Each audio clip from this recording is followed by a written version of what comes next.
A couple weeks ago, I discovered an old high school classmate of mine is now an intuition coach, which means she sits on Instagram all day scamming people out of thousands of dollars to tell them their chakras are aligned. And yet, falling down that rabbit hole and listening to some of her podcasts that literally had only like 3 or 4 views each on YouTube was arguably more fun than playing what's on the screen right now. This is NASCAR '09 for the Xbox 360. NASCAR '08 was just like it, and yes, I do have the ultra rare DLC that some guys tend to nerd out about. Some people have wondered how I was able to predict the disaster that was NASCAR 21 Ignition months in advance, and it's actually because of this game right here, which I played as a teenager.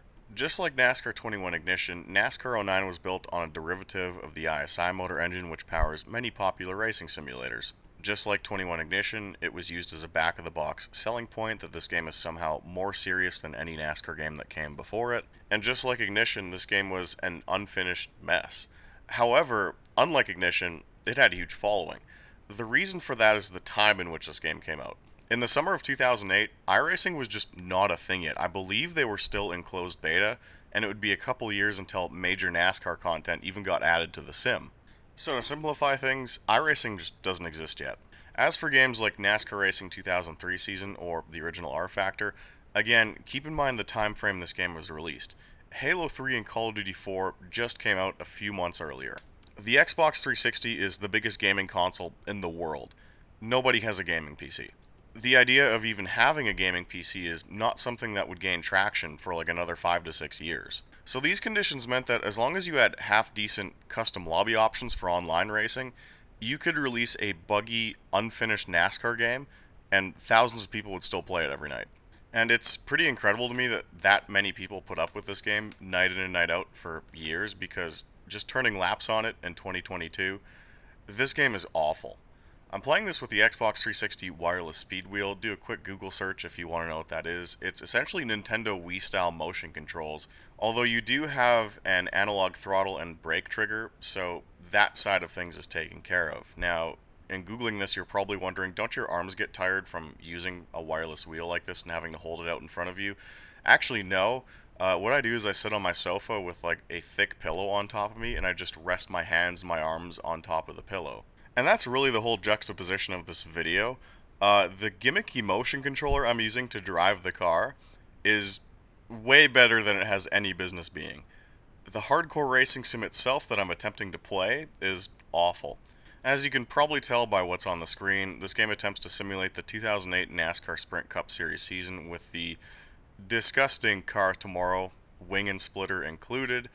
And while I definitely miss barreling into turn 1 at Michigan at something like 210 miles an hour, that's where the fun of this game kind of ends. The cars feel just extremely sluggish and slow to respond to your inputs. There is a steering linearity setting, but it never really quite fixes just the awful front end feel of these cars. It feels like you're driving in mud all of the time. And on top of that, it feels like you have infinite front grip. I really don't know how to destroy the tires in this game.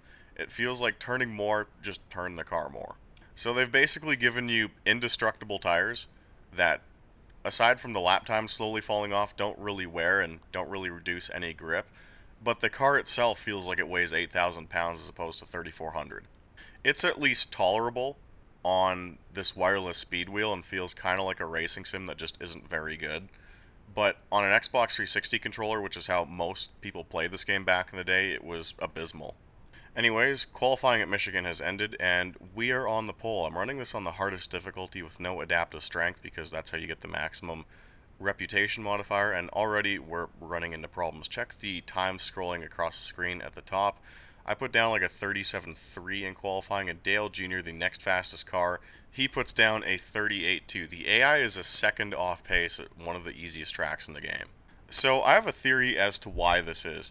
One of the cool things the ISI motor engine lets you do is you can assign a setup to the AI cars, and you can actually see this being done in a wide variety of ISI motor powered games just by cruising through the file structure if you're on PC.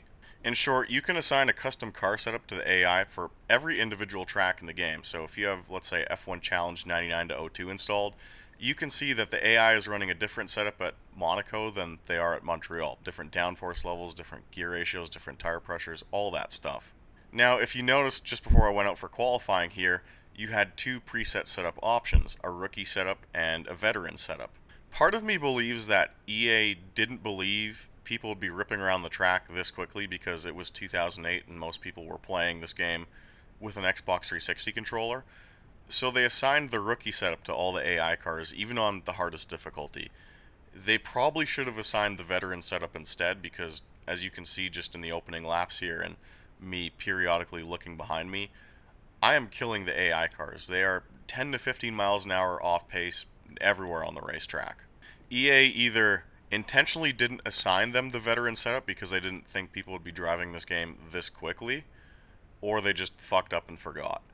That's what I believe is happening here, and already 2 laps in, a delta of 1.8 seconds, so we're going to skip ahead to the pit stop because, as you can imagine, I drove by myself for a while.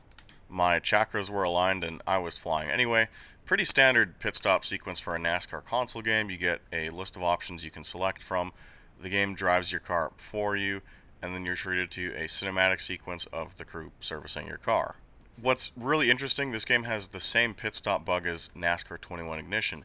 Pay attention to what happens at the very end of the sequence. They'll drop the jack on my car and I'll pull out and I'll get about halfway outside my pit box and then the car will warp stopped back in my pit box again and then pull out a second time. Stuff like this just looks really sloppy, especially for a high profile release from EA Sports.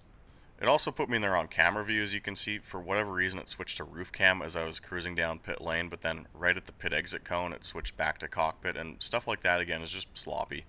Little things like that are all over this game.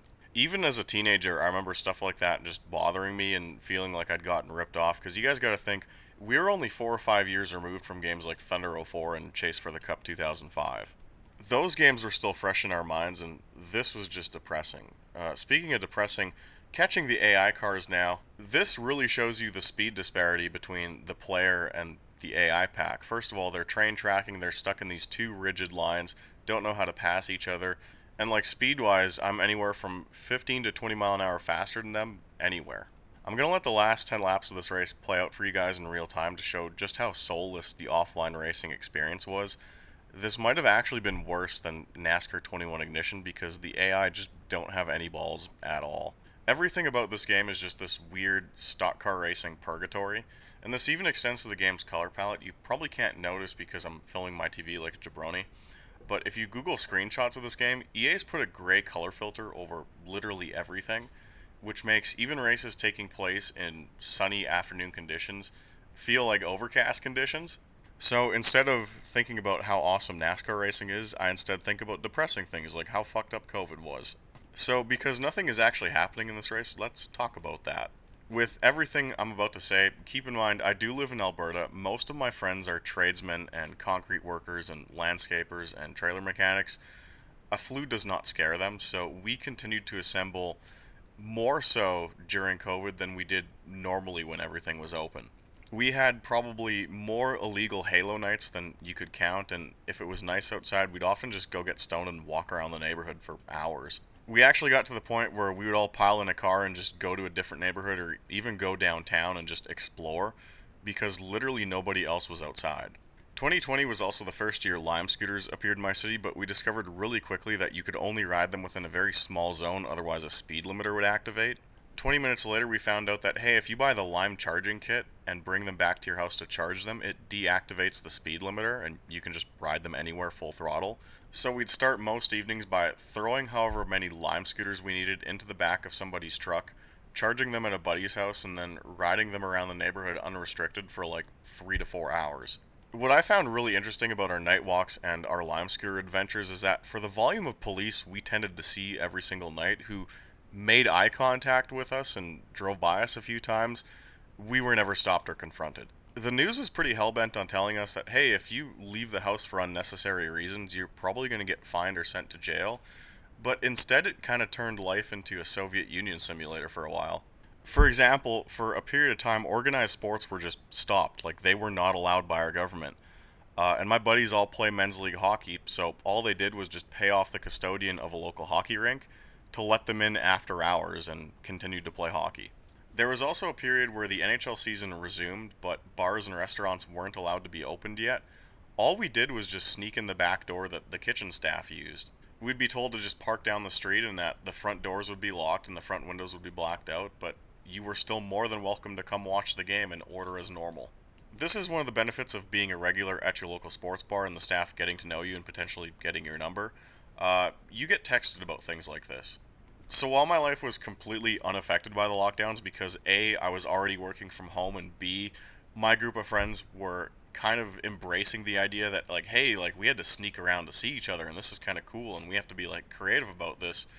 What was the most disturbing part was seeing how much it affected other people. My parents became completely addicted to CNN, and it's unfortunate because that generation does not understand CNN the way our generation does, where we just laugh at them, really. Our parents' generation have just not figured out that the news can be super misleading sometimes, and they're also not on social media that often, so they don't see CNN getting dunked on every other day like we do when it goes viral in certain memes. So imagine what it's like to live with them when the TV tells them the sky is falling. Pretty much everyone I've talked to my age all has a story about half of their family turning into paranoid losers. And some people are still clinging to it like 2.5 years later. The worst example of this I have, however, has nothing to do with family members, but rather the small volunteer committee I was part of, which is what the ID card is to the left of the monitor. I was part of a small mental health advocacy group within Alberta Health Services, and while we originally would meet on location, obviously with COVID everything changed to Zoom meetings. At the start of each meeting, when the lockdowns came into effect, we would, begin with a 5-minute monologue explaining what we'd been up to and how we're holding up during the lockdowns. It was pretty disturbing to both one, see how visually haggard these people looked on webcam, because they had obviously not been doing well, and then two, listen to moms and teenagers and dads and guys in their 20s happily confess that they were extremely depressed and hadn't left the house in months, hadn't seen their friends or family in months, hadn't slept with their girlfriend in months, basically hadn't done anything other than just sit and twiddle their thumbs in their room, and then at the conclusion of their monologue, repeat the same talking points that were all over the TV, such as, well, this is only temporary and we're all in this together. It sounded like being in a cult. The TV told them to stay inside, never see their friends and family again, and some of them just went along with it without question. And then a month later, we would hear, oh yeah, my child is in the hospital again because they had a mental breakdown. Watching grown adults sit around nodding and smiling at each other as they bragged about how depressed they were for following the rules the TV had laid out for them in regards to never being allowed to leave the house again, and never once questioning how bizarre or inhumane this actually was just absolutely insane. Even more insane, on the day Vax passports were rolled out here in Alberta, we got an email from our volunteer coordinator at AHS telling us that, hey, if you're not vaccinated, you won't be allowed to volunteer for the next little bit, but once restrictions are lifted, we'll call you and you can start volunteering again. Accidentally implying in black and white that vaccine passports and vaccine mandates were literally just a temporary thing for a few months. And again, this is on the same day that Alberta Health Services was telling people, hey, you need a vax passport to participate in society from here going forward. And the news was writing articles saying, yeah, you need a vax passport, otherwise you are checking out of society. Internally, they were telling us the complete opposite thing. And it's all buried in this random NASCAR '09 video. I have admittedly tried to get this information out by emailing Rebel News and the various news outlets that would probably be interested in covering it. I've never gotten a reply back, so let's just keep this a secret between you and me and go back to shitting on NASCAR '09's awful AI. As we can see at the results screen here, when I sort by the best lap column, I'm over a second faster than every other AI car's fastest lap, save for Michael Waltrip somehow. Maybe there's some AI catch-up involved there, or insane draft. But yeah, EA sold this game for $60 as part of their main EA Sports franchise lineup for the 2008 calendar year, and it really was basically NASCAR 21 Ignition.